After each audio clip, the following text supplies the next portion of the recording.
Hello, Dragonfly Swarm. Tartaglia is finally coming back. It's funny because everyone started making fun of him for being the rerun Archon, and then all of a sudden he straight up disappeared for a year. And it's kind of weird because Tartaglia is a very bizarre character who is quite often misunderstood and avoided by players, and I want to clear this up because of the immense potential he gained access to after Sumeru's release, plus the great potential he had even before Sumeru's release. But he's back with another rerun, and a lot of stuff changed in the time between his last one, so today I'm going to talk all about the biggest misconceptions people have about him, why I feel he's a very strong pick in the current meta, and we're also going to talk specifically about some of his strongest Dendro team strategies, as well as other stuff. But before we talk about that, let's first talk about the swag characters in Path to Nowhere, a sci-fi RPG tower defense game that just celebrated its global release after dominating the game charts in China's iOS app store since August. So basically, Path to Nowhere features a cast of very intimidatingly attractive criminals, each equipped with their own superpowers and abilities that you can unleash in combat, and I'm gonna be very real with you, the strategy and gameplay in Path to Nowhere is very well fleshed out, with a lot of room for learning and exploring different setups as you collect characters like Wendy, who wields a chainsaw, and she slashes enemies away with it, so you already know she's my favorite character. In terms of content, you get an entire main story where you get to take on a bunch of different stages, puzzles,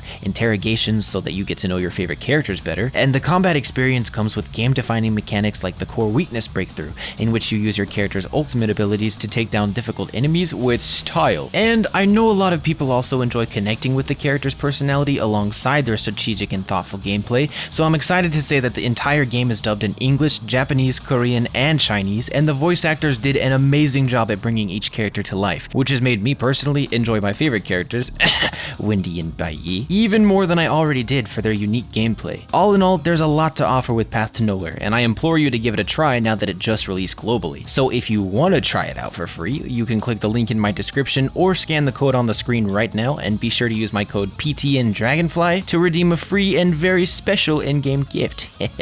I'll see you on the path, friendos. Okay, to prepare you for this Tartaglia discussion, I want to make a quick disclaimer that this should not be taken as an attempt to get you to pull or skip him, because that decision is entirely yours. I'm just discussing the objective pros and cons that he provides as a character in 3.2, and I will remain unbiased about it on all fronts. Alright, so the first things I want to discuss about Tartaglia are some common misconceptions about him, some of which may have at one point been true, others of which have always been false. And the biggest one I see is that Tartaglia is a weak damage dealer. Childe is a very weird DPS character, and it's quite interesting that he happened to have such an outlandishly complex kit despite being one of the game's older 5-star characters. And so, to be fair, the complexity of his kit can be difficult to understand and would obviously make it difficult for many players to capitalize properly on, but that's actually not all there is to say about that, because Tartaglia, alongside being a personal damage dealer and a driver, also happens to be an amazing enabler for his teams, and he thrives much more prominently in multi-target combat than single-target. The more the merrier. So what usually ends up happening is some players will invest entirely into his personal damage output, expect him to carry a team on his own, and become disappointed because his damage per second isn't comparable to someone like Hu Tao or Ayaka. And the good news about that is that he wasn't really intended to be played in this way anyways. He has a much better purpose as a hybrid between a DPS and a team enabler, in which he works with his team for high DPS, not at the expense of his team. Take for example Childe's infamous synergy with Xiangling. These two characters can easily set up double viridescent shred mechanics for Pyro and Hydro, and Childe's insane AoE Hydro application allows Xiangling to make the most out of her burst vapes. And this is all while simultaneously mixing in Childe's own very high AoE damage potential. You could also consider Childe's great synergy with Beidou in electrocharge teams. His fast attack sequence allows him to very efficiently drive Beidou's burst onto enemies, allowing both of them to carry electrocharge teams with high Hydro and electro damage per second. And in general, Childe's greatest synergies come from his ability to work alongside other damage dealers. And yes, this logic has transferred quite dramatically over into Dendro-related teams, but probably not in the way you'd think, so I'll explain that in detail a bit later. But for the purposes of prefacing Childe's Dendro teams, it's important to note that Childe has the fastest Hydro application in the game, which is another thing that some players forget sometimes. In AoE combat, with the help of his Riptide marks, his fast attacks, and his many different instances of AoE Hydro damage, Childe can drive the fastest Hydro application of any character, and it's all AoE to boot. This makes him one of a kind in a lot of teams, especially Dendro teams, allowing him to basically augment the way a team functions because of how impactful high Hydro application can be. For example, unlike a lot of other Hydro characters, if a proper team is built, Childe can make Burgeon teams quite easy to execute, and they generally aren't easy to build around or execute because of how meticulous you have to be with elemental auras. The argument here though is that as long as you're aware of how to properly use Childe, he can create some extremely explosive Burgeon teams,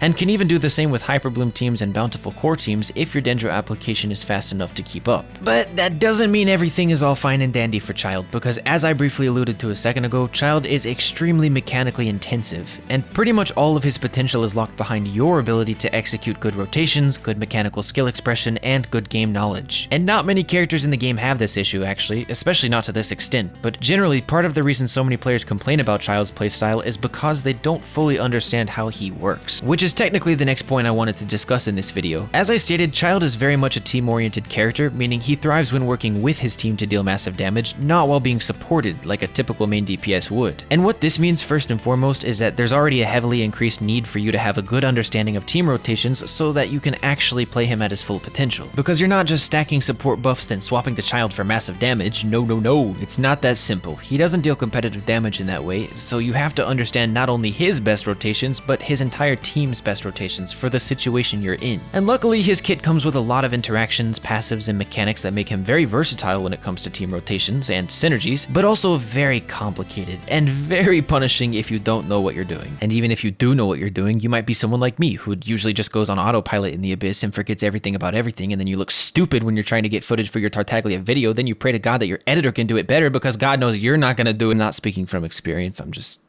saying. And when I say Tartaglia is punishing if you play him incorrectly, I do mean it quite literally. One of his biggest downsides, and it's an intentional downside because his kit is very well designed, is that by playing him incorrectly, you'll notice his personal damage is quite a bit lower than other DPS units. You'll also notice that your rotations will feel completely off if you mess up, because you have to be very deliberate with how he interacts in most of his teams. And there are teams that don't have this problem, but there aren't many of them. And another very blatant issue you'll encounter if you play him incorrectly is his cooldown management. Childe has a very unique skill cooldown because it actually lasts for as long as you want it to, up to a certain duration, but the longer you use it, the longer the cooldown becomes. And since the majority of his impact in a team comes from his elemental skill, you could quite literally completely screw over your rotation if you overstay his welcome on the field. Not to shadow the value of his burst though, his burst is very impactful for its flexibility, and with high investment it hits harder than the Jade Chamber hit Osile. And so overall, with the general misconceptions and the negative aspects of Tartaglia, he's a very complicated character, and you need to understand him well to understand his immense and unique value. But it's very interesting because even though his gear hasn't changed much since Sumeru came out, Tartaglia's importance to Dendro teams has gone quite far under the radar despite its strength. And I'm assuming this is in part due to the fact that he hasn't had a rerun in over a year, as well as the fact that, to be fair, there are a lot of Hydro characters that fit into Dendro teams quite well for different reasons. And they're all far less complicated than Childe is. For example, Kokomi is great for her consolidated role as a healer and Hydro enabler, and she thrives in bountiful core teams and Hyperbloom teams. Xingqiu and Yelan are both quite offensive options if you want consistent Hydro enabling with a side of high personal damage, but they can also leave a bit to be desired sometimes since their Hydro application is relatively single target oriented. But then there are characters like Ayato and Tartaglia who provide very offensive playstyles to Dendro teams whilst also acting as AoE Hydro enablers.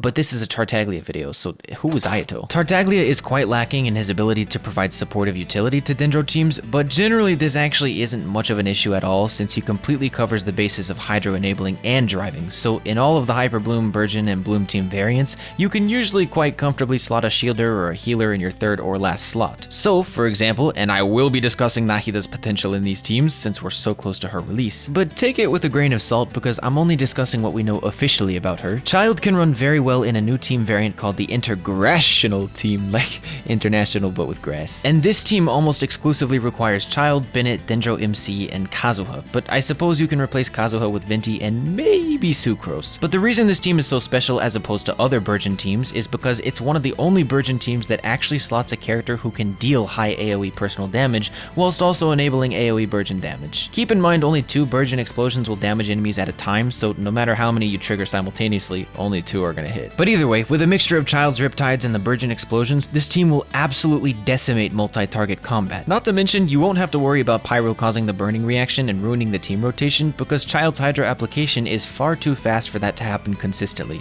or at all. As of right now, Dendro Traveler is a little weird to slot into this team since their burst can easily be ruined if they touch Pyro, but Cole is a bit too inconsistent to run perfectly, so your current best option is Dendro Traveler, who could very possibly be replaced by Nahida soon if her Dendro application interacts well enough with the team. But in this kind of Burgeon team, Childe feels almost irreplaceable functionally speaking because he's the only Hydro unit we have currently that can enable such an insane amount of AoE team damage but it isn't the only Burgeon team out there, and it is relatively difficult to pull off if you don't know what you're doing. Hyper Bloom Childe teams, on the other hand, are pretty easy to pull off and will probably become absolutely insane when Nahida comes out, and I'm gonna explain. So in Hyper Bloom teams, your goal is to abuse Electro Charge to create lots of blooms and turn them into Hyper Blooms with an Electro Reaction carry, such as Raiden or Kuki Shinobu. And with Childe here, he provides the Hydro enabling as well as high personal damage. And the team can actually slot very well with an Animo crowd controller to increase Childe's damage significantly further, whilst also allowing some Hyper Blooms to hit multiple targets. Thus, the team is quite versatile and easy to work with. But because we don't have any characters with crazy good Dendro application right now, there's a relatively decent limit to this team's potential with Childe in it. Mostly just because he applies Hydro very fast and Dendro can't keep up all the time. But if Nahida ends up applying a large amount of Dendro from off the field with her skill, as we've seen in the 3.2 live stream, she and Childe could end up creating a very high new damage ceiling for this already very strong team archetype. The only issue is if you want to actually take advantage of the higher Dendro seed generation rate, unfortunately you would need to slot a faster Electro applicator than Shinobu so that you're not missing lots of Hyper Blooms. Because as I said with Burgeon explosions, only 2 Hyper Blooms will actually damage enemies if more than 2 are triggered simultaneously. And what that all means for Childe's Hyper Bloom teams overall is that he's quite enjoyable in them right now as is, and it actually allows him to be a bit relaxed with the complex kit and mechanical intensity, because it's an easy team to work with. But if Nahida works well with Childe in this team, there will be room for it to become possibly one of the strongest variants of Dendro teams in the game. And finally, with Dendro teams, yes, Childe slots pretty well with Nilou and her Bountiful Core teams, but for the same reasons I mentioned about Hyper Bloom teams, if Nahida's Dendro application is good enough, it'll actually warrant using Childe in the team, since his Hydro application could potentially create more Bloom Seeds than any other unit in the game. So overall in 3.2 and with Sumeru's release, Childe, like many Hydro units, has seen a considerable increase in his team options, but unlike other Hydro units, Childe provides a very unique experience with each of these teams, none of which are fully achievable by your other Hydro options. Does this make him irreplaceable and therefore a must-pull character?